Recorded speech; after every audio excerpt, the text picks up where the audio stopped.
Welcome students. In this topic we are going to discuss about derivation of Kc and Kp for formation of ammonia. So ammonia NH3 formation reaction ku Kc and Kp calculation பண்ண போறோம். So இந்த Kp Kc க்கும் equilibrium moles க்கும் உள்ள relationship derive பண்றது தான் வந்து இந்த டாபிக்ல பார்க்கறோம்.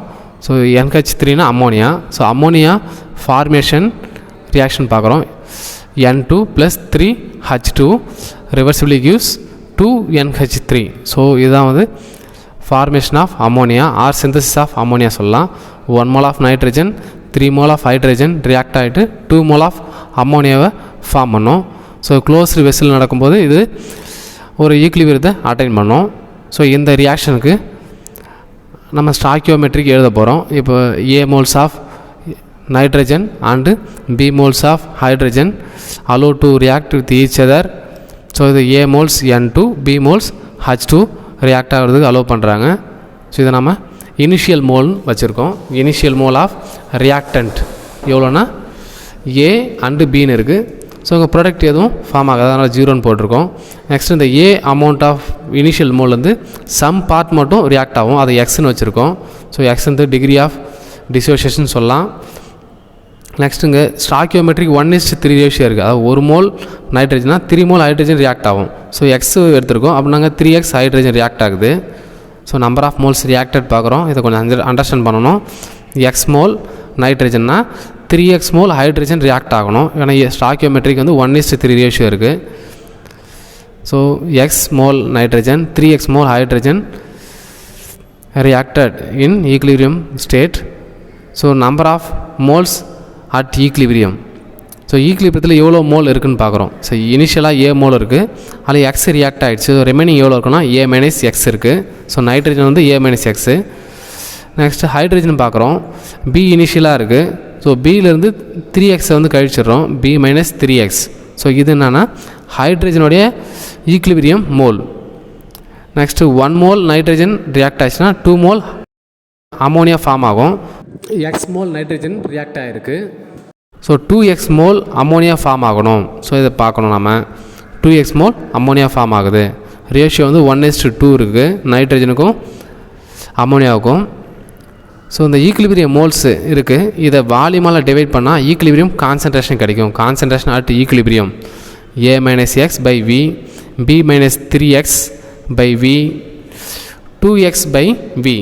ஸோ இது equilibrium concentration of reactant and product, equilibrium concentration. So next இது பார்த்திங்கன்னா number of moles at equilibrium moles.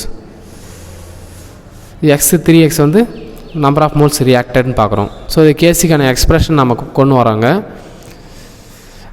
Ammonia ப்ராடக்டாக இருக்குது. ஸோ அம்மோனியோட கான்சன்ட்ரேஷன் எழுதுகிறோம். NH3 கான்சன்ட்ரேஷன் பவரில் 2 இருக்குது. ஏன்னா ஸ்டாக்கியோமெட்ரிக் வந்து 2, நம்பர் ஆஃப் மோல்ஸ் வந்து 2 இருக்குது. நெக்ஸ்ட்டு ரியாக்டன் பார்க்குறோம். Nitrogen N2 concentration, H2 concentration. H2க்கு மேலே வந்து 3 போடணும், ஏன்னா ஸ்டாக்கியோமெட்ரிக் கோஎஃபிஷியன்ட் 3ன்னு இருக்காங்க. ஸோ இது கேசிக்கான எக்ஸ்பிரஷன். இந்த எக்ஸ்பிரஷன்ஸில் ஈக்குலிபிரியம் கான்சன்ட்ரேஷன்ஸை சப்ஸ்டியூட் பண்ணணும். இப்போ அம்மோனியாவுக்கு வந்து எவ்வளோ இருக்குன்னா 2x by V இருக்கும். ஸோ அங்கே 2x by V சப்ஸ்டியூட் பண்ணுறோம். நெக்ஸ்ட்டு பவரில் 2 போடணும், அங்கே 2 இருக்குது. அது நைட்ரஜனுடைய வேல்யூ டிவைட் பண்ணுறது போல நான் மல்டிபிள் பண்ணுறேன். நைட்ரஜன் எவ்வளோ இருக்குன்னா A minus x by V இருக்குது. ஸோ நான் சப்ஸ்டியூட் பண்ணும்போது V பை A மைனஸ் எக்ஸ்ன்னு சப்ஸ்டியூட் பண்ணுறேன். அதை ரெசிப்ரோக்கலாக சப்ஸ்டியூட் பண்ணுறேன். மல்டிபிள் பை ஹைட்ரஜனோட வேல்யூ பார்க்குறோம். B மைனஸ் 3x பை Vன்னு இருக்குது. ஸோ அதை நம்ம V by B minus 3x போட்டிருக்கோம். ஸோ இதை ஹோல் பவர் கியூப் போடணும். ஏதாங்க ஈக்குவேஷனில் ஸ்டாக்கியோமெட்ரிக் 3 இருக்குது. ஸோ இதை சிம்பிளிஃபை பண்ணுறோம். 4x² divide by V square இருக்குது, மல்டிபிள் பை V வந்து பார்த்திங்கன்னா V பவர் 4ன்னு இருக்குது. அதை நம்ம V square multiple by V ஸ்கொயர்னு எடுத்துக்கலாம். அது V இன்ட்டு V கியூப் இருக்குது. அதை நம்ம V square multiple by V square. டினாமினேட்டரில் A minus x B minus 3x இருக்குது. ஸோ V ஸ்கொயர் கேன்சல் பண்ணோம்னா நம்ம remaining 4x² and V square divided by a minus x multiple by b minus 3x கிடைக்கும். So இதுதான் என்னென்னா கேசிக்கான expression. So இதில் என்ன பார்த்துருக்கோம், எக்ஸ்ன்றது number of mole reacted, a minus x வந்து number of moles at equilibrium, b minus x number of moles at equilibrium பார்த்துருக்கோம். So next கேசிக்கான எக்ஸ்பிரஷன் பார்க்குறதுக்கு நம்ம டெல்டா என்ஜி வேல்யூ கால்குலேட் பண்ணணும். டெல்டா என்ஜி வேல்யூனா ஃபஸ்ட்டு ப்ராடக்டோடைய மோல்ஸ் வந்து 2 இருக்குது, ஸ்டாக்கியோமெட்ரிக் கோஎஃபிஷியன்ட், அப்போ 2 போட்டுக்கிறோம். மைனஸ் ரியாக்டன்ட் வந்து 1 + 3 இருக்குது, நைட்ரஜன் 1 ஹைட்ரஜன் 3 இருக்குது, அப்போ டோட்டலாக 4. 2 minus 4 equal to -2.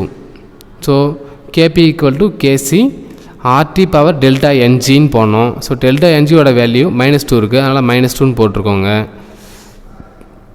RT இதோட வேல்யூ எப்படி போய் எழுதலாம்னா PV/N எழுதலாம். ஸோ இது எப்படி டெரிவ் பண்ணுறதுன்னு பார்க்குறோம். இப்போது PV equal to NRD அப்படின்றது ideal gas equation. So PV equal to NRT, RT equal to PV/N. So P pressure, V volume, N total number of moles. So இந்த total number of moles calculate பண்ணணும். N இந்த equations பார்க்குறோம். அதில் 2xன்றது அம்மோனியாவுடைய moles. இங்கே பாருங்கள், 2x வந்து அம்மோனியாவுடைய moles, b minus 3x hydrogen mole, a minus x வந்து நைட்ரஜன் மோல். ஸோ இந்த 3 வேல்யூஸை ஆட் பண்ணணும். First 2x plus a minus x plus b minus 3x. So இந்த எக்ஸ்லாம் பார்த்திங்கன்னா மைனஸில் வந்து 4x இருக்குது, ப்ளஸில் 2x இருக்குது. ஸோ அப்போது நம்மளுக்கு a plus b minus 2x கிடைக்கும். இது total number of moles at equilibrium. Total number of moles at equilibrium இருக்குது. ஸோ இந்த வேல்யூவை நம்ம கேபிக்கான எக்ஸ்பிரஷனில் சப்ஸ்டியூட் பண்ணணும். ஸோ கேபி ஈக்குவல் டு கேசியோட வேல்யூ எழுதுகிறோம், மல்டிபிள் பை PV/N, பவரில் -2 வரணும். ஸோ கேசி எப்படி எழுதலான்னு சொல்லி பார்க்குறோம். கேசி வந்து இங்கே இருக்குது, 4x² v² divided by a minus x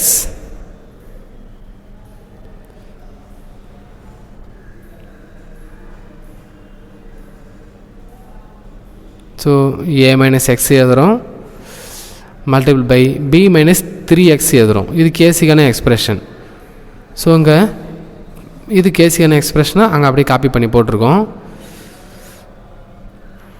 PV/N இருக்குது பார்த்தீங்களா, இதனோட பவரில் -2 வரணும். ஏன்னா RTக்கு வந்து பவரில் -2 போட்டிருக்கோம், டெல்டா என்ஜி வேல்யூ -2. ஸோ இந்த -2ன்றது எப்படி எழுதலாம்னா, மைனஸ் இருக்கிறதுனால N/PVன்னு போட்டு பவரில் 2 போடலாம். ஸோ அதை சிம்பிளாக எப்படி எழுதலாம்னா N/PV பவரில் 2 போட்டிருக்கோம். ஸோ இதில் வந்து என்னோட வேல்யூ சப்ஸ்டியூட் பண்ணி நம்ம சிம்பிளிஃபை பண்ணும்போது கேபி கிடைக்கும். ஸோ கேசி எழுதிக்கிறோம், கேசி மாறாது, அதனால் வெறும் கேசின்னு போட்டிருக்கேன். என் வேல்யூ வந்து பார்த்திங்கன்னா a + b மைனஸ் 2x.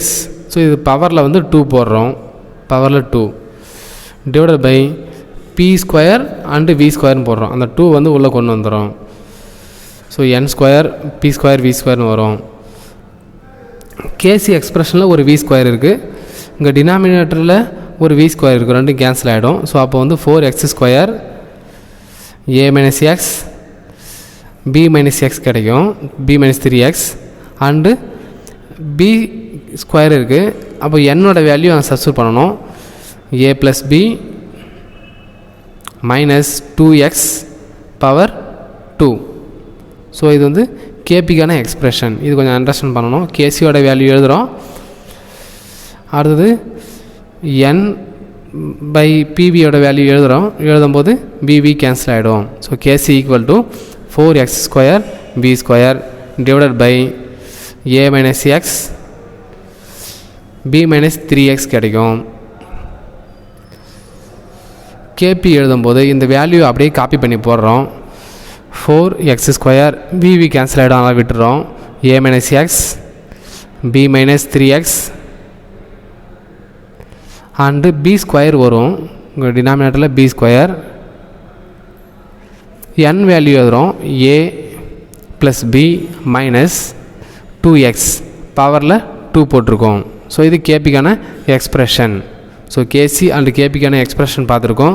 அது ஈக்குலிபிரியம் மோல்ஸ்க்கும் கேபிக்கும் உள்ள ரிலேஷன்ஷிப், ஈக்குலிபிரியம் மோல்ஸ்க்கும் கேசிக்கும் உள்ள ரிலேஷன்ஷிப் பார்த்துருக்கோம். ஸோ இதுவே நம்ம மோல் ஃப்ராக்ஷனை கண்டுபிடிச்சி நம்ம கேபியை கால்குலேட் பண்ணலாம். So thank you.